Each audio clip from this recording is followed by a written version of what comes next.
Well, what do you want to talk about now that the season is over? Do you want to talk about Milwaukee and the promise that they have to probably be a contender to win the Calder Trophy in the AHL? Hold up, I'm making a phone call. Who in the world are you calling? Shh. Yes, is this Barry Trotz? Hey Barry, how's it going? This is your old friend David Poyle calling. Preds lose 5-3 to the Colorado Avalanche inside Bridgestone Arena Monday night.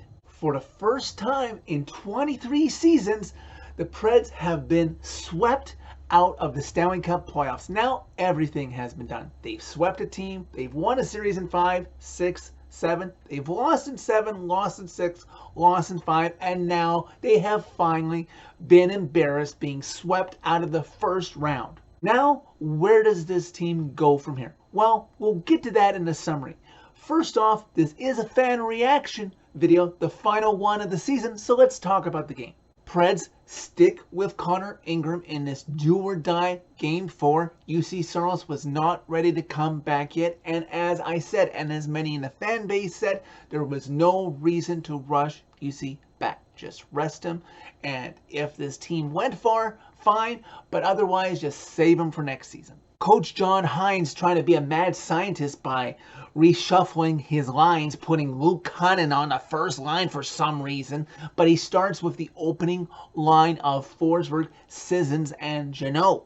Just about 2 minutes into the game, Andrei Burakovsky down the right wing board to Ingram's left takes a shot that looks at first like it just hit the outside netting and stayed out, and in play later was whistled on Ingram covering up an O'Connor shot. But they reviewed it because Colorado was pretty sure that it actually went in, and sure enough, brace with me here as I describe this magical goal to you that Colorado scored. It went over Ingram's left shoulder and in, and quickly went in and out near the netting of where his water bottle is on the back of the net, and went right back out in an instant, so you couldn't see clearly without the help of replay that it was in. The JFK magic bullet theory was more believable than this before you saw the replay, and it's 1-0 Avs on that hell of a shot. That opening goal seems to take the life out of this Preds team early, and a little bit out of the fans, who did a much better job at showing up by puck drop. I didn't really get into that on Saturday, that there was traffic, the vice president was in town, but the Avs fans certainly took a shot to say that the fans don't care. Well, the fans showed up for this game, and props to you. Later, the Preds would put the Avs on the power play with a needless cross-checking penalty taken by Dante Fabro, and that's the last thing the Preds need, is the Avs right back on the power play after how lethal they were in Game 3. But to their credit, they stayed strong and killed it off, maintaining the Avs 1-0 lead. Preds with some good pressure on a power play off of a hooking call that Matthias Ekholm drew on a close chance in front of Francouz, but the Preds can't convert. Preds seemingly sputtering, being massively outchanced by the Avs until just before a minute left in the first period. Bag clear by the Colorado Avalanche, and Matthias Ekholm pinches to keep it in, and he gets it over to Colton Sissons, who can do the only thing he can, and he backhands it to the Yakov Trenin with a one-time blast off of Sissons' pass, ping off the post and in. The Preds, just in the nick of time before the first intermission, have tied this game at 1. And if you didn't realize it at that moment, Preds, the Herd line had been reunited and came through in a big way. When was the last time the Herd line had connected on a big goal in a game? It's been a long time, and boy, were they due, and this team needed it. Last second try in the first period before the horn sounded by Forsberg, but the Preds got exactly what they needed after giving the Avs the opening goal. They tied it right back up. It's 1-1 after 1. Both teams trading chances, but being cautious at the same time early in the second period. You've got Yossi and Duchesne with a 2-on-1 chance. And then down low, the Avs have a great chance by Landeskog to try and give the Avs back to lead, but Ingram keeps it out. This game remains tied at 1. Fast forward to about the halfway mark of the second period. The Preds' fourth line working its heart out, trying to impress, trying to give the Preds the jump they need and give them back the lead. But Francouz denies them. And then you've got Cale Makar with a great chance, but Connor Ingram answers the call and robs him with his glove. Then Tovinen, eager to feed off of what he started in Game 3, and he has a great chance to give the Preds their first lead of the hockey game, but Francouz, robs him with his glove hand as well. And here we go again. Avs get the Preds pinned in their own defensive zone. About 6.5 left to go in the second period. Puck being passed around at will. Comes back to Cale Makar through a screen from distance. It beats Connor Ingram over his shoulder. And Cale Makar has given the Avs a 2-1 lead. And he's not done there, because about 4.5 left to go in the second period. He's eager for more. Devin Tays gives a pinching Cale Makar a great chance on a breakaway. He's home and clear, but Connor Ingram denies him, keeping the Avs lead at 1, giving the Preds a fighting chance in this game. And just over 3 minutes left to go in the second period. This seems to spark the Preds. They seem to finally find their stride. First, you've got Josi sitting in Forsberg, and he's denied by Francouz. And then later, right away, you've got Josi once again hungry, sitting in Sissons, and he's denied by Francouz.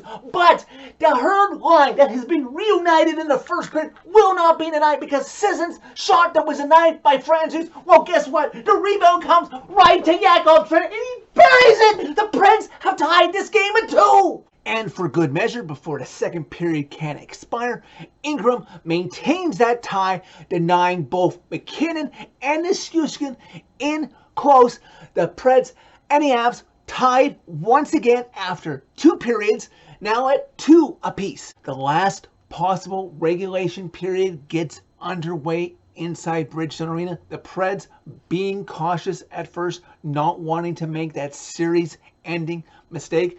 The Avs with more leeway, having the 3-0 series lead. Just over 3 minutes into the third period, the Preds can sniff that lead, their first series lead coming, as you've got Tovinen over to Tomasino, back over to Josi, backdoor, and he just puts it wide of Francouz's net. But just over a minute later, Preds with a fast break. You've got Matt Duchene as the trailer, getting the puck into the zone. He gets it over to Matthias Ekholm, who is able to get a cross ice pass to a wide open Phil Forsberg, staring at a wide open net. He makes no mistake. It's in! Preds with their first lead of the series, up 3-2. Now with their first lead of the series, can the Preds play strong defensively but not fall into a shell and get complacent and allow the Avs to come back in this game? Well, the answer would ultimately be no, because just under 9 minutes left in regulation. The Preds just finishing on an offensive zone attack, and Kubel of the Avs gets away with cross-checking Matt Duchene across the face, who is shaken up. He's slow to get back into the play, and before he can get off and get somebody on in his place, the Avs outnumber the Preds in their zone, and easily Devin Tays has tied this game at 3. Right after that, though, the Preds do not give up in the moment. Mikael Granlund's hard work draws a hooking call by the Avs' best defenseman, Cale Makar, who will not be on the ice for 2 minutes, so maybe the Preds have a chance to retake the lead. But the Avs can smell blood in the water. They do not want to let the Preds off of the mat, and they stay strong, and they kill it off, and they feed off that energy of killing it off, and they go for the death blow. Because unfortunately, when you don't capitalize on your chances against an upper echelon top tier team in the league like Colorado, they'll make you pay when you don't take advantage of your power play chances. And just under 8 minutes left to go in regulation, play in the Preds zone, Cale Makar gets it over to a wide open Valeri Nichushkin, who makes no mistake. Connor Ingram has no chance, and the Avs retake the lead, now up 4-3. Fast forward to the last quarter of the game, Nate McKinnon gets a breakaway that Matt Benning races back to break up before the Avs can apply the death blow. Lions would pull Connor Ingram with just under 2 minutes left in regulation, and the Preds would get one last valiant chance in the Avs zone as the Avs try to clear it. Forsberg takes an interference call that, yeah, you hate to see it right when a team is trying to come back to tie, but at any other point of the game, it was a penalty. And Philip Forsberg, in potentially his last game as a member of the Nashville Predator, will serve it sitting in the penalty box. Preds get to 5-on-5 with the goalie pulled, but it wasn't enough. Nate McKinnon eventually does put this game away. Avs lead 5-3. Final seconds tick down in this one. The Avs have swept the Nashville Predators for the first time in their franchise history, winning this game 5-3. So there we have it, Preds Nation. For the first time in 9 years, if you don't include the COVID-shortened season and last year's 56-game season, the shortest Preds season since the 2013-2014 season, when this team didn't even make the playoffs. I guess this team was due for a massive letdown next to missing the playoffs entirely, but it still feels like missing the playoffs entirely when you didn't even win a single postseason game this year. But where do you go from here? Because you can't come back with the exact same roster next season. You just can't under this competitive rebuild. First, obviously, you assume Saros comes back healthy, and Connor Ingram has proven that he will be his backup next season, right at the start of the season. And I'll say right off the bat, I do not want to see UC Saros starting any more than 57 to 62 games during the season. Give him his rest. Connor Ingram has proven he can play his share of games to help Saros not be exhausted come the playoffs, if the team makes it to the playoffs next year with what might be in front of him. All things considered, with how Milwaukee might do this spring in the Calder Cup playoffs, Askarov should be the no doubt #1 goalie in Milwaukee to start their season. And looking at the blue line, after Yossi, Ekholm, Fabro, and Borohovsky, you qualify Lazon because you're going to look like an idiot if you don't bring him back after you gave up a second rounder for him, Poyle, and you let Benning go with the team's thanks that he provided good relief when called upon, and you do not bring back Ben Harper. As for forwards, Duchesne with a great bounce back season, he's a lock to return. I'd be open to seeing if maybe there's an offer for Ryan Johansson, seeing as he had a nice bounce back. But if not, hopefully he can build off of what he provided this season next year. And hopefully, with how they picked it up late in the playoffs, Yakov Trenin, Colton Sissons, and Tanner Jeannot, who you obviously want to keep now since you didn't expose him to Seattle. Hopefully the Herd line can be a mainstay as the heart on that third line next season. To start next season, thanks to his much needed play and development in Milwaukee, Cody Glass proved beneficial down there. You'd start him in the top 6 next season, or if not, just keep him up longer because I can see promise in that kid. And while I'm at it for a top 6 forward, can we try and move Luke Cunnin? He's obviously not working in the top 6. He takes more penalties than he provides any offense to this team. And also, assuming he has a promising training camp, Igor Afanasyev starts with the big club, no doubt about it. And then there's the elephant in the room. If you haven't, I've seen the pictures. I've seen the video of Philip Forsberg taking the extra lap to possibly remember this moment of his last potentially game inside Bridgestone Arena? General Manager David Poile, if the difference is negligible between you and his agent, just sign the deal already and take a big load of stress off of the back of Preds Nation and yourself so we can just get this out of the way. But if it's too big, well, maybe you see if you can get trading rights given to somebody else for some sort of prospect, since you couldn't have traded him at the deadline thinking that you were going to get a deal done.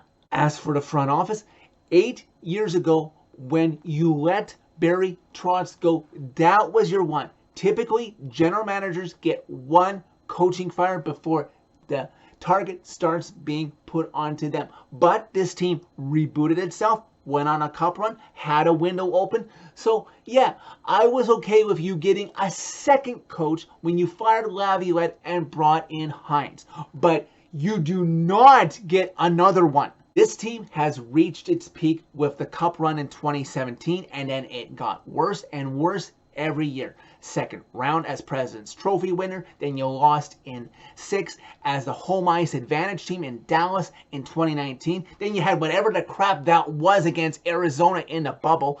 Yeah, you were competitive against Carolina last year, but you got swept this year. No more. If you want to fire the coach, somebody in ownership better remove you first. I appreciate all of your time as general manager since 1998, but you don't get this job for life. My question is for the group of owners that make up the big ownership group, since there isn't a majority owner for the Preds. Is this ownership group content with barely making the playoffs every year and slightly making a profit, or does this ownership group want the big bucks of a 3 to 4 year window of making deep runs and possibly winning the cup? I want to hear from somebody from that ownership group other than Sean Henry. I want to see an exit strategy here soon.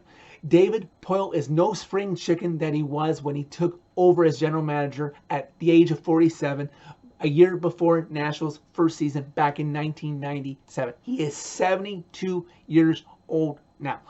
Maybe let him suggest some options and take that under advisement. But long term, this team is going to need to show the fan base that they have a plan. And when that new GM is named, he is the one who can decide when and where you keep John Hines for a little bit longer, or that new GM gets to name his replacement. I know of a certainly recently unemployed coach that this fan base would welcome back with open arms right now. So for the final time this season, that is it for this one. Thank you very much for watching this video. As always, hit like if you like this video, hit subscribe if you really liked it and you don't want to miss any off-season Preds news that I will cover. You can find my social media by clicking on the channel name. Tell all your friends about Predemption, and for the final time this season, have a great off-season, and I will be back this fall for season 4 of Preds fan reaction videos.